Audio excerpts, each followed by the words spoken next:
नमस्कार मंडळी, good morning आणि सुप्रभात. काय मग भूक लागली? नाश्त्याला काय करायचा प्रश्न आहे? अहो, मुलांनाही करता येतील असे नाश्त्याचे खूप सोपे पदार्थ आहेत.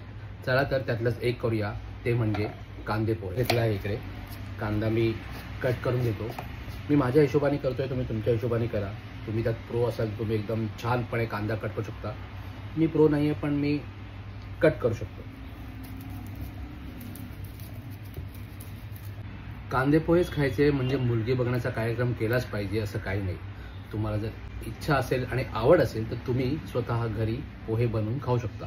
आता डिपेंड्स तुम्ही किती लोकांसाठी बनवताय. 2 लोकांसाठी बनवताय, 4 लोकांसाठी बनवताय. तर मी इथे 2 लोकांसाठी मी माझ्या स्टाईलने कट करतोय. तुम्ही हवं तसं कट करू शकता. असा चिरायचा की साधारण थोडा तो खाताना दाताखाली आला पाहिजे आणि छान त्याची एक अशी चव लागली पाहिजे. काही लोक बटाटा पण घालतात यामध्ये. काही लोक नुसते कांदे पोहे करतात. कोणी टोमॅटो पण घालतं. तुम्हाला हवं तसं तुम्ही व्हेरिएशन त्यात ॲड करू शकता. मला त्यात शेंगदाणे घातलेले आवडतात, तर मी शेंगदाणे घालणार आहे. ते तुम्हाला दाखवतोच. तर असा मी हा कांदा कट करून घेतलेला आहे. तर मी इथे कढई तापत ठेवली आहे आणि त्यात आपण तेल घालूया. आणि तेल गरम झालं की त्यात आपण शेंगदाणे जे आहेत ते तळून घेऊया. अंदाजाप्रमाणे तुम्ही तेल घाला की तुमचे शेंगदाणे किती आहेत आणि तुम्हाला त्याला तेल किती लागणार आहे. तेल आता तापलंय, मी यात शेंगदाणे घालतो आणि तळून घेतो.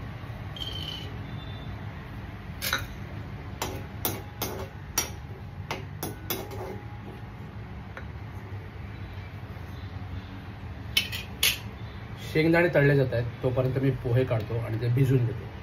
शेंगदाणे हे बऱ्यापैकी तळले गेलेले आहेत, तर ते मी आता प्लेटमध्ये काढून घेतो. तर हे बघू शकता तुम्ही, मी शेंगदाणे तळून घेतलेले आहेत. त्यांना ठेवतो बाजूला आणि आता करून घेतो फोडणी. त्याच तेलात आपण मोहरी, कढीपत्ता, मिरची आणि कांदाची फोडणी घालूया. मिरची आधी मोहरी घातली. आता कढीपत्ता,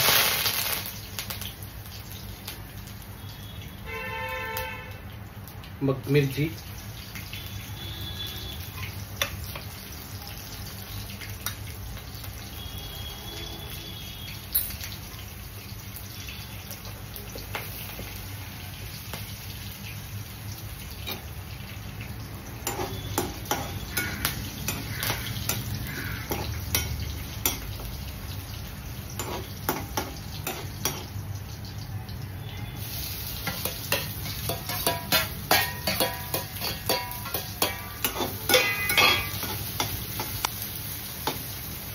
कांदा घातला. आता थोडीशी हळद घालूया.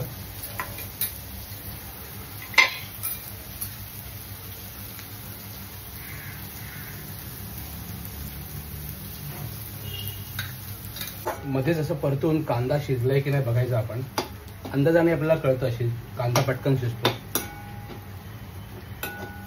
त्या ठिकाणी मी अंदाजे 2 मोठे असे पोहे घेतले होते. ते थोडेसे भिजवून ठेवले होते, तर ते आपण घालूया आणि ठेवूया.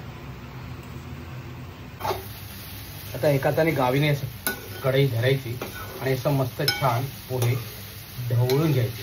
म्हणजे खालचं तेल, कांदा असं सगळं मिक्स होतं. छान पोहे असे मिक्स झालेत. आता त्यात घालूया शेंगदाणे जे आपण अगोदर तळून घेतले होते. मी काही हे रोज करत नाही, कारण मी यात काही पारंगत नाही आहे, पाकशास्त्र निपुण नाही आहे. पण तुमच्या मते जर काही टिप्स असेल तर नक्की सांगा. त्यात सुधारणा करण्याचा प्रयत्न करू. हे म्हणजे कसं आहे की आपलं आली लहर केला कहर असं आपलं केलेलं आहे. पण त्यातल्या त्यात हे खाऊन तुम्ही गोड मानून घ्याल अशी मला आशा आहे. चला तर पोहे होतच आले आहेत. काहीच वेळात आपण ते प्लेटमध्ये काढू आणि खायला घेऊ. त्यावर मस्त मी असं नारळ खाऊन ठेवला आहे, तो पण भरपूर आहे. तुम्हाला तयार झाला की फोटो दाखवतो. भविष्यात व्हर्च्युअली पण असे काही पदार्थ करून खायला घालण्याची सोय कदाचित येऊ शकेल, तर तेव्हा आपण नक्की भेटू.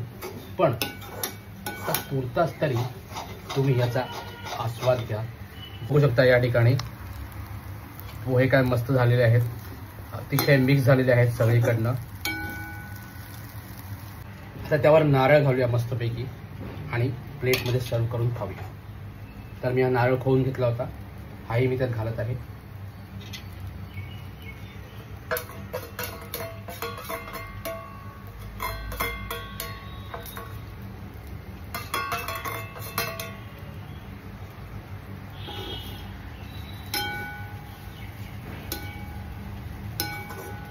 तुम्हाला हवा तर वरनाही तुम्ही नारळ खोवून घालू शकता किंवा असंही घालू शकता. दोन्ही प्रकारे छान चव येते. मला आत्ताच आठवलं की मी यात मीठ घालायला विसरलोय, तर ते मी आत्ता घालणार आहे आणि एक पुन्हा वाफ काढणार आहे. बघा, असं नॉन प्रो असलं की असं काहीतरी होतं, पण ठीक आहे, चालायचं. पण खाण्या अगोदर लक्षात आल्यामुळे आपण ती चूक दुरुस्त करू शकतो, हो की नाही. पुढच्या काही मिनिटातच हे पोहे प्लेटमध्ये असतील आणि प्लेटमधून आपल्या पोटात असतील.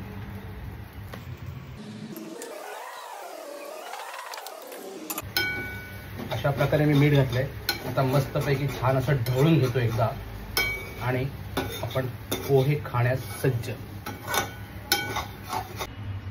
तर असे हे छान असे पोहे तयार झालेले आहेत. मी तुम्हाला सांगतो खाऊन.